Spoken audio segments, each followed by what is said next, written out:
हमने कुछ भी ट्रांजैक्शन को रिकॉर्ड करना हो, पहला स्टेप है ट्रांजैक्शन को जर्नल में कन्वर्ट किया जाता है, उसका एक डेबिट एस्पेक्ट, एक क्रेडिट एस्पेक्ट ढूंढा जाता है। दूसरा स्टेप क्या है?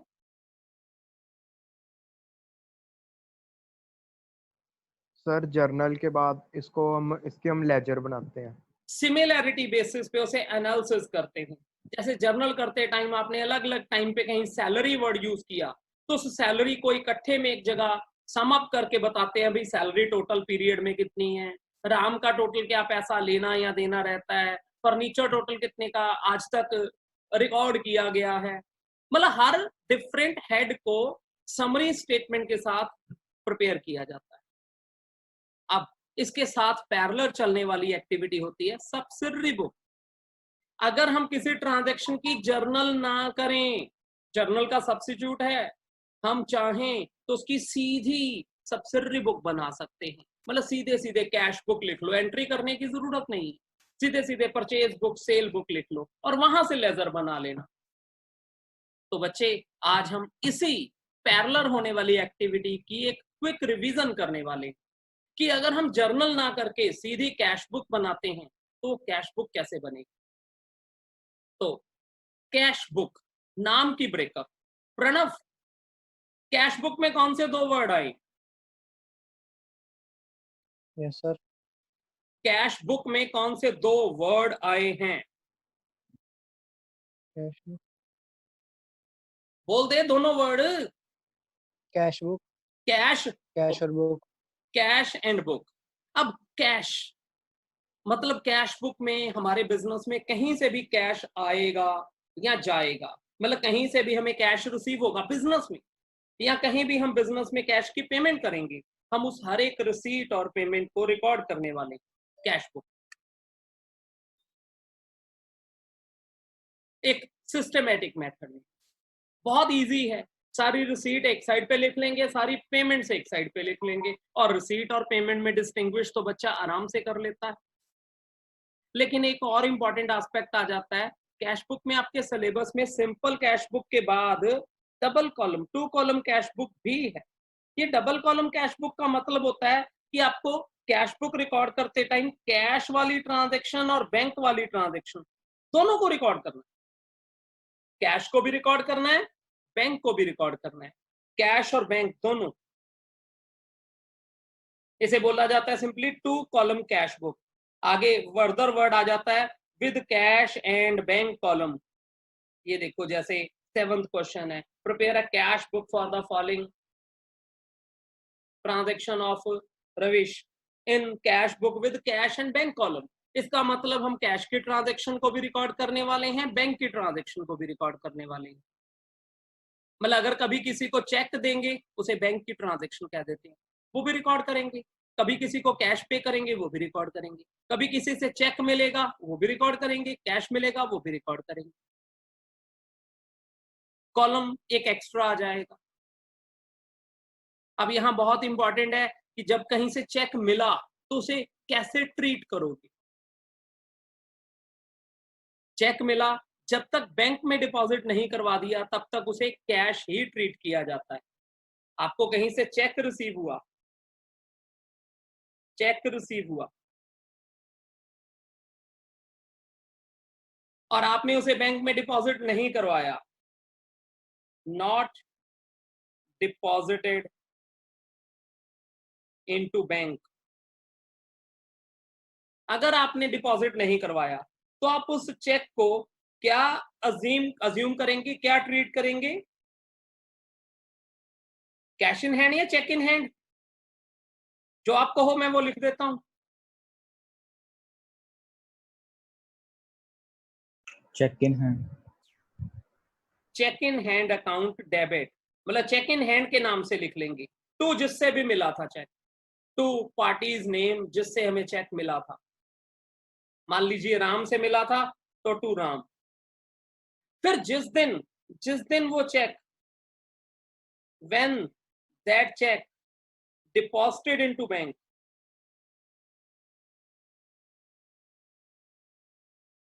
उस दिन एंट्री क्या करेंगे, उस दिन रिकॉर्डिंग कैसे करेंगे? Bank debit. उस दिन बैंक में पैसा हमारे आ जाएगा 2। ये जो चेक इन हैंड हमने अननेसेसरी डेबिट लिया था, ये चेक इन हैंड अब क्रेडिट हो जाएगा, ये हमारी बुक्स में से खत्म हो जाएगा चेक इन हैंड। ये एक इंपॉर्टेंट एंट्री कि चेक मिला और आपने बैंक में जमा नहीं करवाया। अगर मान लीजिए आपको चेक मिला होता, आपने साथ के साथ बैंक में जमा करवा दिया होता, तो आपकी सीधी एंट्री आनी थी bank account debit to party का नाम राम, सीधा सीधा बैंक डेबिट हो जाना था, राम क्रेडिट हो जाना था। वैसे इस एंट्री में भी इनडायरेक्टली यही हुआ है। अगर आप चेक करो, चेक इन हैंड किसी टाइम में डेबिट किया, बाद में क्रेडिट किया, नेट एंट्री में देखो राम पहले क्रेडिट है, बैंक बाद में डेबिट है, इसका मतलब फाइनल तो बैंक डेबिट है और राम क्रेडिट है। नेट इफेक्ट सोचें अगर। तो आपको याद है मैंने आपको बोला था कि मैंने आपसे शॉर्ट क्वेश्चन डिस्कस करने हैं आज, तो हम उन शॉर्ट क्वेश्चंस की तरफ ही चलेंगे आज।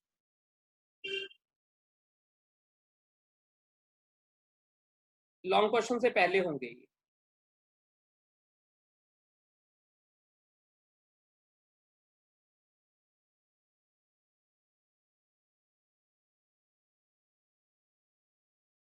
कैश बुक को एक सब्सिडरी बुक कहते हैं। Cash book is a subsidiary book. कुछ इंपॉर्टेंट पॉइंट्स फिर से रिकॉल कर लें। प्रणव, एक हो सकता है तुम्हें कुछ चीजों में कंफ्यूजन रहे, टेंशन ना लो, तुम्हारे लिए एडिशनल क्लास लगा के उस चीज को कवर कर लेंगे, क्योंकि बाकी सब बच्चों Okay, ने ये sir. टॉपिक किया हुआ है, तुम्हारे लिए नया है, तो डेफिनेट सी बात है थोड़ी प्रॉब्लम तो आएगी, लेकिन जितना भी समझ लगता है उस चीज को समझोगे। आज की क्लास में मैंने तुम्हें इसलिए Oh. बुला लिया था कि एक बार तुम देखो कि हमारी डेली रूटीन कैसे चलने वाली है। तो बाकी सब स्टूडेंट ध्यान से जरा, cash column in the cash book is always have debit balance, क्योंकि कभी भी ऐसा नहीं हो सकता कि कैश आपके पास 100 रुपए है और आपने 150 रुपए की पेमेंट कर दी। आपके पास जो कैश है आप उससे ज्यादा पेमेंट नहीं कर सकते। कैश बुक का हमेशा आपकी बुक में डेबिट बैलेंस होगा, चाहे ओपनिंग कह लो क्लोजिंग कह लो। हाँ, बैंक के कॉलम का डेबिट या क्रेडिट कोई भी बैलेंस हो सकता है। बैंक का जो कॉलम है उसका डेबिट या क्रेडिट कोई भी बैलेंस हो सकता है, क्योंकि बैंक में हो सकता है कि आपके पैसे थे 1000 रुपए, आपने 1200 रुपए का चेक किसी को काट के दिया और बैंक ने आपकी फेवर करते हुए चेक पास कर दिया, इसको ओवरड्राफ्ट कहते हैं। बैंक ने आपको क्रेडिट फैसिलिटी दे दी, तो बैंक उसके ऊपर इंटरेस्ट मांग लेता है बाद में। ये फैसिलिटी बैंक कॉमनली अपने कस्टमर को दे देता है। मतलब बैंक का क्रेडिट बैलेंस हो सकता है, लेकिन कैश का क्रेडिट बैलेंस नहीं हो सकता। यहाँ कैश बुक में क्रेडिट बैलेंस मीन्स नेगेटिव।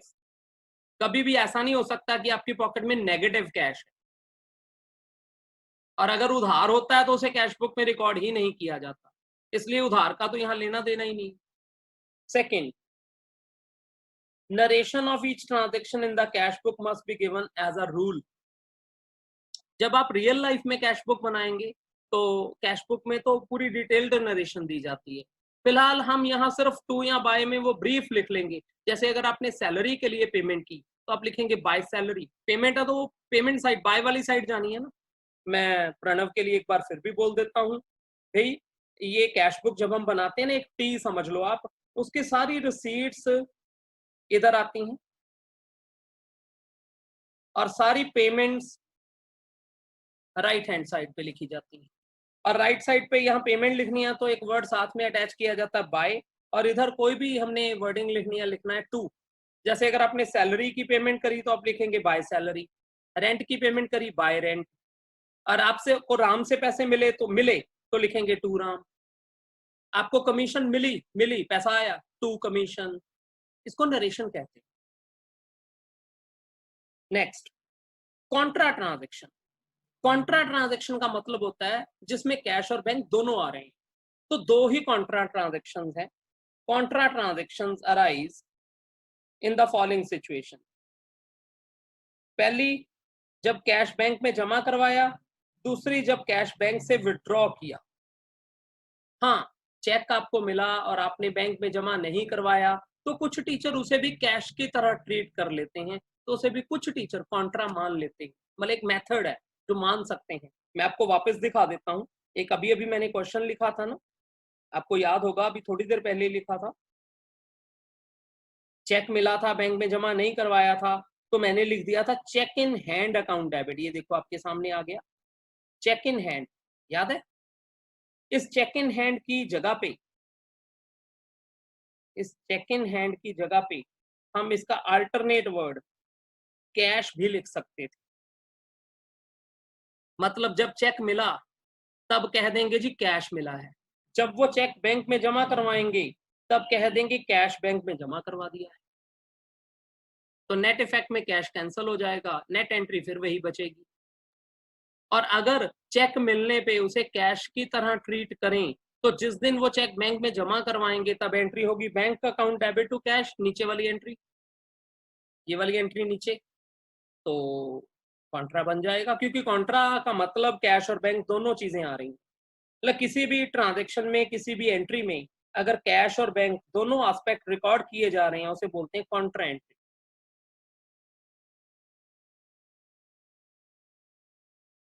तो हम उस ट्रांजेक्शन को भी कॉन्ट्रा एंट्री बोल सकते हैं कि जब चेक मिला उसी दिन बैंक में जमा नहीं करवाया, अगले दिन जमा करवाया, तो वो कॉन्ट्रा की तरह ट्रीट होता है। अगर एक बैंक से दूसरे बैंक में ट्रांसफर किया पैसा, मान लीजिए आपके दो बैंक है, एक स्टेट बैंक ऑफ इंडिया में भी आपका अकाउंट है, पंजाब नेशनल बैंक में भी आपका अकाउंट है, आपने स्टेट बैंक से पंजाब नेशनल बैंक में पैसे ट्रांसफर किए, तो उसे भी कॉन्ट्रा एंट्री ही कहते हैं। क्योंकि कॉन्ट्रा का मतलब बैंक, बैंक टू कैश या बैंक टू बैंक। फिर ऐसे केस में ना हमें 3 कॉलम बनाने पड़ते हैं, एक कैश का कॉलम, एक स्टेट बैंक का कॉलम, एक पंजाब नेशनल बैंक का कॉलम। मतलब आपकी कैश बुक में भी 3 कॉलम बन जाते हैं, 2 बैंक के साथ आ जाते हैं, एक कैश के साथ। तो आप कैश चाहे एसबीआई में जमा कराओ उसे भी कॉन्ट्रा कहोगे, कैश पीएनबी में जमा कराओ उसे भी कॉन्ट्रा करेंगे, या वहां से विड्रॉ किया उसे भी कॉन्ट्रा कहेंगे। जिस भी एंट्री का इफेक्ट हमने डेबिट और क्रेडिट दोनों साइड रिकॉर्ड करना, कॉन्ट्रा का मीनिंग ये होता है कि उसका ऑपोजिट साइड भी इफेक्ट रिकॉर्ड कर लिया गया है। अगर आपको कोई चेक मिला और आपने किसी को आगे वही चेक उठा के दे दिया, एंडोर्स कर दिया, it should be taken in the cash column at the time of receipt. अगर देखिए ना, आपको चेक मिला, आपने वो चेक आगे राम को दे दिया, तो जब चेक मिला तो वो बैंक में तो गया ही नहीं, तो उसे यहाँ तो चेक इन हैंड कहोगे या कैश कहोगे। मतलब आपके पास एंट्री है cheque in hand debit to Ram जब मिला था, और जब आगे मोहन को दिया Mohan debit to cheque in hand, या चेक इन हैंड की जगह आप उसे कैश भी ट्रीट कर सकते हैं। चेक मिला और आपने इंडोर्स कर दिया, ये लीजिए इंडोर्स कर दिया, तो जिस दिन मिला होगा, चेक रिसीव किया होगा, उस दिन एंट्री की होगी cheque in hand account debit to, जिससे भी मिला था मोहन, जो भी जिससे भी मिला था। जिस दिन बैंक में जिस दिन आगे दिया होगा किसी को दिया होगा, दे दो किसी को भी, जिसका नाम आप बोलो मैं दे देता हूँ उसको। चलो ये चेक हमने प्रणव को दे दिया, Pranav debit to cheque in hand. ये जिसको हमने दिया है ये हमारा क्रेडिटर रहा होगा, जिससे हमें मिला है वो हमारा डेटर रहा होगा। ये जो चेक इन हैंड मैंने वर्ड लिखा cheque in hand, cheque in hand, इसकी जगह पे आप यहाँ भी और यहाँ भी क्या लिख सकते थे? कैश। कैश। तो उस केस में एंट्री होनी थी cash account debit to Mohan, Pranav debit to cash. यहाँ चेक इन हैंड अज्यूम किया जाता है या कैश, हम किसे प्रेफर करेंगे? Cheque in hand. तो हमें कोई चेक मिला, हमने इंडोर्स कर दिया, तो हम कहेंगे भाई चेक इन हैंड था, हमारे पास था, वहीं से आगे चला गया, किसी और को दे दिया। ड्राफ्ट, जो बैंक वालों का ड्राफ्ट होता है वो चेक की तरह ट्रीट किया जाता है। आपको याद होगा मैंने ड्राफ्ट के बारे में आगे भी आपको बताया था। कोई मुझे एक्सप्लेन कर सकता है ड्राफ्ट होता क्या है? Bank draft, anyone? किसी को भी पता बोल दो, नहीं तो मैं दोबारा बताऊंगा। सर वो जो चेक की जगह दे देते होते हैं कि मैं इसको पेमेंट कर दूंगा। कौन देता है ये ड्राफ्ट? Bank draft. सर जिससे पेमेंट लेनी होती है।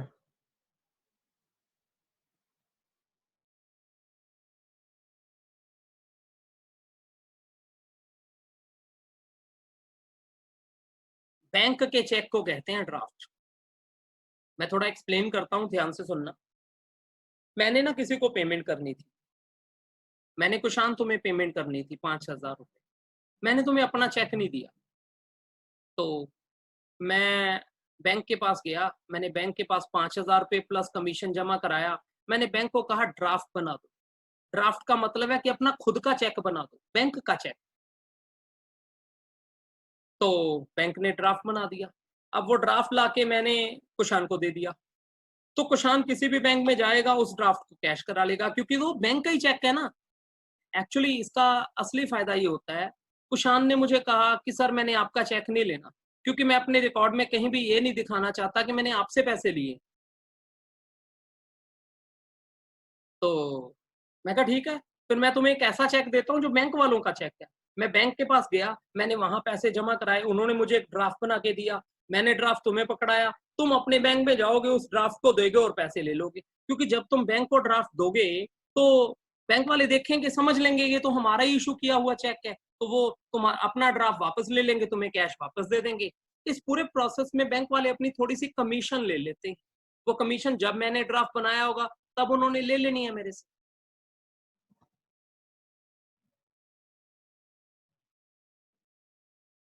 तो नेक्स्ट पॉइंट है posting from remark column. Analytical पेटी कैश बुक से पोस्टिंग हम अलग अलग लेजर में कर देते हैं। इम्प्रेस्ड का मतलब क्या होता है, याद है किसी को? राघव तुम बताओ, इम्प्रेस्ड के बारे में क्या बताया था मैंने? सर याद नहीं इंटरेस्ट के बारे में। याद नहीं है, किसको याद है? महक आपको याद है? Impressed system, impressed system of पेटी कैश। एक एनालिटिकल ऐसे कुछ था? नहीं, एनालिटिकल को था, मैं इम्प्रेस्ड सिस्टम ऑफ पेटी कैश पूछना चाहता हूँ आपसे, ये क्या होता है? चलो मैं थोड़ा हिंट देता हूँ आपको, शायद याद आ जाए। महक याद है मैंने कहा था कि कई बार आपके घर में आपके पेरेंट्स आपको एक फिक्स अमाउंट दे देते हैं कि ये लो बेटा 500 रुपये रख लो, जब तुम्हारे ये खर्च हो जाएंगे तो बाद में इसका हिसाब दे देना और 500 रुपये और ले लेना। तो याद आया कुछ इम्प्रेस के बारे में क्या बताया था मैंने? याद आया या नहीं आया? Yes sir. क्या था इम्प्रेस सिस्टम? हम अपनी ऑर्गेनाइजेशन में जो छोटे मोटे खर्चे करने के लिए हमने पेटी कैशियर अपॉइंट किया होता है। मतलब जब बिजनेस का लेवल बड़ा हो जाता है ना, तो कैशियर भी दो होते हैं, एक मेन कैशियर, एक पेटी कैशियर। तो उस पेटी कैशियर को हम एक फिक्स अमाउंट, फिक्स कुछ भी जितना को हमें लगता है कि हमारी ऑर्गेनाइजेशन का 15 दिन का या महीने का खर्चा है, मान लीजिए इम्प्रेस 15 दिन का दिया हमने, तो मान लीजिए हमारा आइडिया है कि 15 दिन में हमारे 2000 रुपये खर्च होते हैं, कहीं 100 200 200 100 देने होते हैं, तो हम अपने उस पेटी कैशियर को 2000 रुपये पकड़ा देंगे, उसको कहेंगे अपना एक बुक ले ले, इसमें नोट किया कर जो भी कभी भी कोई खर्चा करे, और 15 दिन बाद आके हमें हिसाब दे देना। मान ले तूने 1800 खर्च किए, तो तूने अपने 2000 पूरे करने हैं, इसलिए तू 1800 हमसे और ले लेना, 200 तो तेरे पास होगा, तो मतलब तेरे पास 2000 फिर हो जाएगा, फिर तो अगले 15 दिन का खर्चा करना। मान लो 13वें दिन में तुम्हारा खर्च हो गया पूरा, तो और ले जाना 2000 रुपये। मतलब जितनी अमाउंट का इंटरेस्ट रखा हमने उतना पूरा कर देना, उतना पूरा कर देना उसके हाथ में जब भी पेमेंट करनी है। जैसे आज वो मेरे पास आया, कहता सर मेरा इंटरेस्ट है 500 रुपए का, मेरे पास 100 रुपए रह गए, मैं कहूंगा कर ले पूरा 500, ले ले 400 रुपए मेरे से। मान लीजिए इंटरेस्ट मेरा हफ्ते का है, हफ्ते बाद मेरे पास आता है, कहता सर मेरा इंटरेस्ट है 2000 का, मेरे पास अभी भी 1500 रुपए बचे पड़ेंगे, मैं कहता हूँ ये ले 500 रुपए, अपने 2000 पूरे कर, तेरा इंटरेस्ट पूरा होना चाहिए तेरे पास। इंटरेस्ट का मतलब है एक फिक्स अमाउंट को एक सर्टेन टाइम के बाद उसके बराबर कर देना है हमने, उतनी पेमेंट और कर देनी जितना उसने खर्च किया है। अब याद रहेगा इंटरेस्ट सिस्टम, इंटरेस्ट अमाउंट क्या होती है? एक फिक्स अमाउंट किसी कैशियर को हम हैंड ओवर कर देते हैं। चलिए नेक्स्ट क्वेश्चन, अब आपसे पूछना है मैंने ये, जल्दी से 1 by 1। महक, संयम, कुशान, टर्न बाय टर्न। महक तुम्हारी टर्न पहले। The balance on the debit side of bank column of cash book, cash book का बैंक कॉलम का डेबिट बैलेंस जो है वो क्या होता है? Sir cash at bank. Cash at bank, ठीक है। सेकंड है, सेकंड संयम है, balance in the cash column is always debit. Debit, credit हो ही नहीं सकता, स्टार्ट ही आज हमारी क्लास यहाँ से हुई थी। थर्ड क्वेश्चन नेक्स्ट है कुशान, बैलेंस ऑफ पेटी कैश बुक इज मतलब हमारा पेटी कैश का जो बैलेंस पड़ा है वो हमारी लायबिलिटी है, Expense. एसेट है, एक्सपेंस है या गेन है? कुशान, तेरे पास Yes, कैश sir. पड़ा है, वो तेरा एक्सपेंस है? कैश पड़ा है, बैलेंस है तेरे पास, अच्छा, वो पड़ा तेरा है। हाँ, नहीं, बैलेंस स्पेंड बोला नहीं है। करने वाला होता। अरे बैलेंस बोला है मैंने, तो बैलेंस ऑफ पेटी कैश क्या है तुम्हारे लिए? अब बोल Asset. जल्दी से। हाँ, एसेट है हमारा ये, एसेट। नेक्स्ट टर्म किसकी है? राघव, पेटी cash book is use for recording.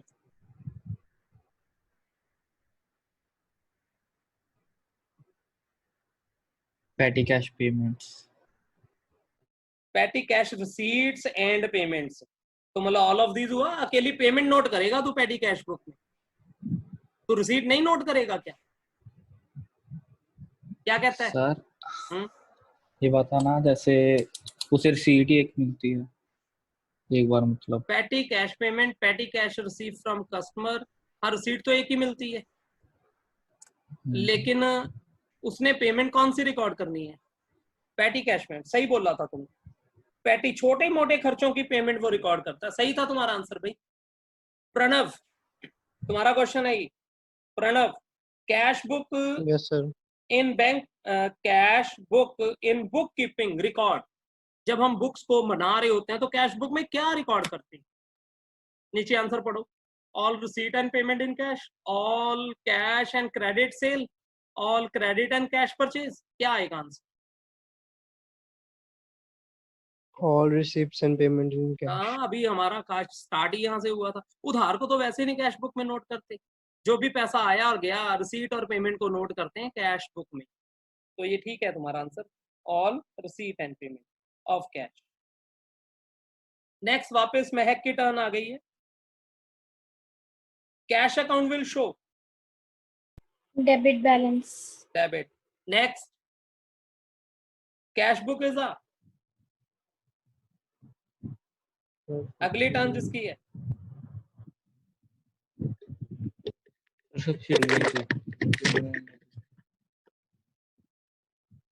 Subsidiary journal and laser, दोनों का काम करती है ये। Subsidiary book as well as ledger भी है।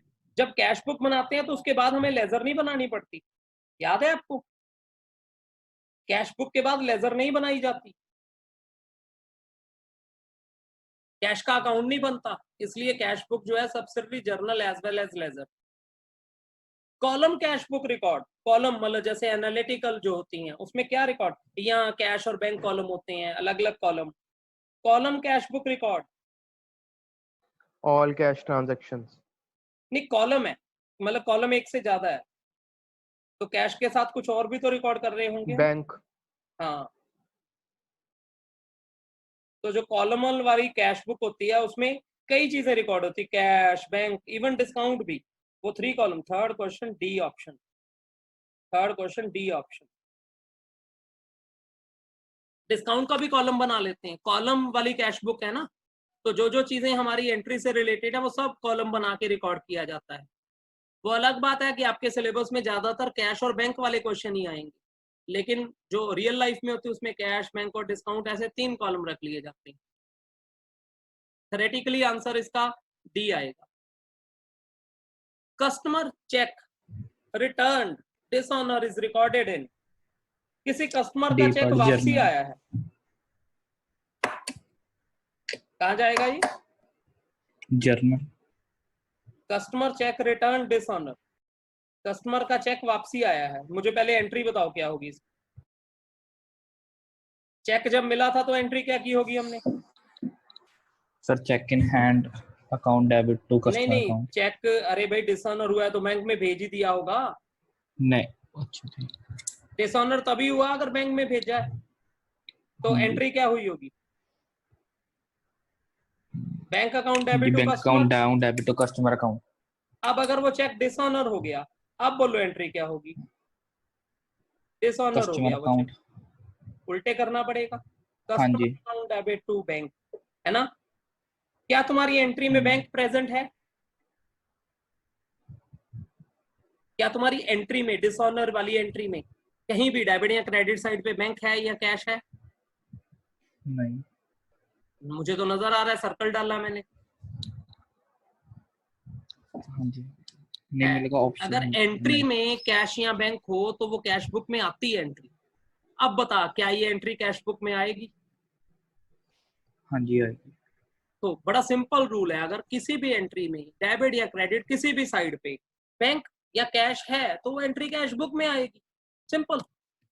अब क्योंकि एंट्री में कैश या बैंक है तो कैश बुक में आएगी एंट्री। ठीक है। Next, cash sales are recorded in, cash sale कहाँ रिकॉर्ड करते हैं?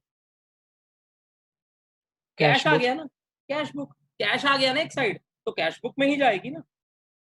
Next, while posting from the credit side of cash book, cash book की जो क्रेडिट साइड से, मतलब जैसे कैश बुक की credit side by salary bye rent लिखा है, तो सैलरी अकाउंट में कहाँ जाएगा?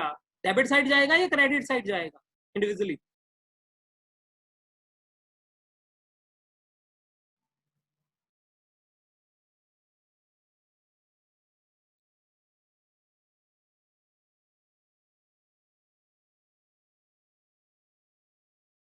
बोलो आंसर क्या होगा इसका? कैश बुक में क्रेडिट साइड बाय सैलरी है तो सैलरी के अकाउंट को डेबिट किया जाएगा। कैश की क्रेडिट साइड पे बाय रेंट है तो रेंट के अकाउंट को डेबिट किया जाएगा। कैश बुक अपने आप में कैश अकाउंट होती है तो कैश, इसका टोटल कहीं और नहीं लिखा जाता, कैश अकाउंट अलग से नहीं बनता। इसका मतलब कैश बुक में जो क्रेडिट साइड है वो इंडिविजुअल अकाउंट्स में डेबिट साइड रिकॉर्ड किया जाएगा। Only individual account are debited, कहीं नजर आ रहा है? Only individual account are posted. Posted का मतलब simply recording. Only individual accounts are debited and total of cash column is credited. नहीं, टोटल ऑफ कैश कॉलम से कोई लेना देना नहीं, individual accounts are debited. Sixth question, individual accounts are debited and total of cash column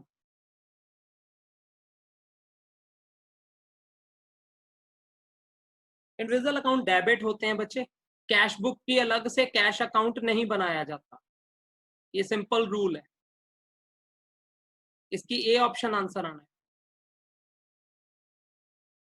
next, जल्दी से 2 question रह गए, 3 जल्दी फिनिश कर दें हम। While posting from debit side sir ये of पार्ट cash फिर से समझा दो। कैश बुक में कुछ भी बाय वाली